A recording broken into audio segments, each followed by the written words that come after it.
All the way from that, the Independent National Electoral Commission's release of a general election timetable for the next 36 years has been met with mixed reactions. Some say it is a result of long-term strategic thinking, and there are others who are not disposed to it.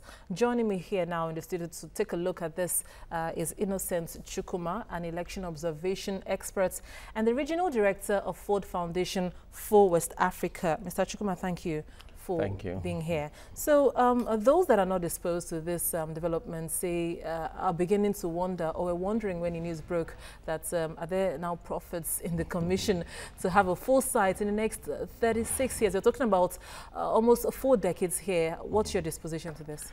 They are not certainly prophets, but it is possible to set dates, predictable dates for elections that gives all stakeholders in the process good enough time on when the elections are going to hold so that they can better prepare. But isn't that too long a time to forecast, considering the political shenanigans that are going to play out, and Nigeria's political stance now, where one cannot easily say the outcome of next year's election?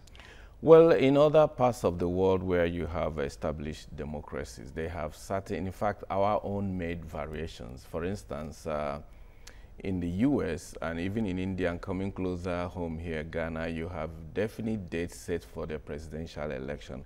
I think the Ghana date is December 7th. Of every 4 years into an election cycle, people know that the election will hold that day. That's, I believe, what INEC is trying to follow here. And where I have a little quarrel with them is the staggering of the date. In some cases, you have a 2 or 3 days gap. If they say this is the specific date, if it falls on a Saturday, on a Sunday, or a weekday, it should hold that day. So I welcome the development. Is to ensure predictability of the election and give all stakeholders good enough time to plan. How much predictability does Nigeria need in terms of election at this time? The Commission says this development is to engender certainty in the electoral calendar, but there are other issues that have brought about uncertainties, such as the card reader systems, the availability of security agencies to man polling stations, which Nigerians say these rather should be of more concern, you know, to the body now than making a forecast where we're not sure of the policies of whichever administration will come out. I actually believe it's because the election dates prior to now have not been predictable and certain in the minds of people that they perhaps feel that they can stroll into the period and then they can change the date if they come that day.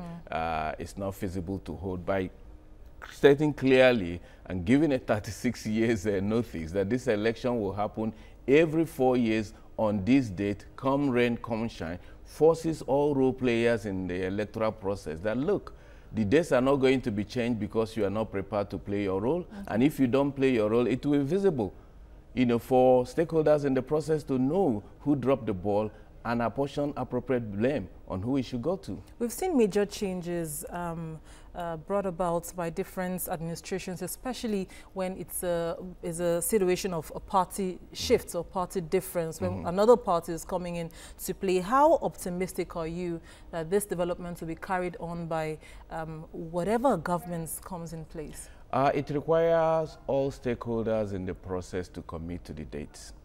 INEC, which has a clear role both in the Constitution, the third schedule of the Constitution, Part 1F, gives INEC the powers to organize, undertake, and supervise the election.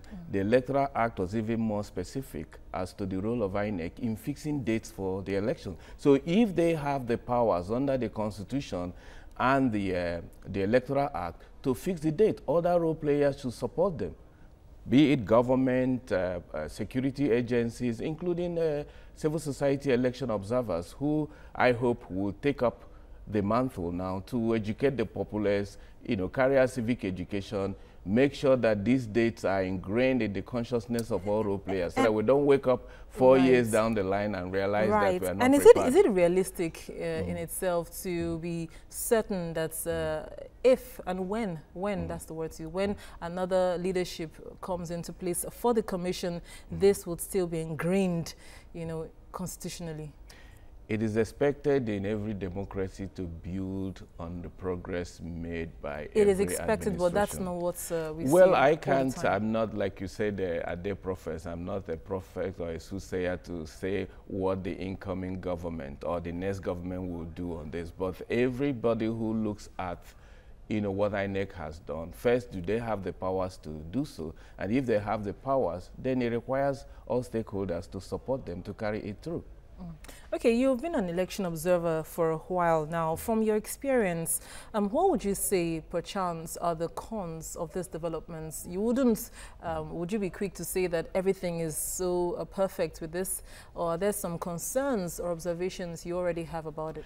Well, the concern deals with, you know, the uncertainties. We are dealing with social processes. If a natural disaster happened on the day of this election, or if something untoward that is not planned for or predicted, you know, happens, would they shift the dates on? I would rather say we deal with it when we come to the bridge. And if other countries, including our next door neighbor here, Ghana, has for the past, how many cycles of election have they had since 1992? It's over 5 to 6 cycles, and they have managed to keep to that date of organizing the election. In the last election, there was an attempt to change it, but they stuck on their guns and held it. So if they can do it, and if we believe in it and give INEC all the support that they need, I believe we can achieve it. All right, we'll leave it here for now. Election observation expert and regional director, Ford Foundation West Africa, Innocent Chukwuma, thank you again for your time on the news.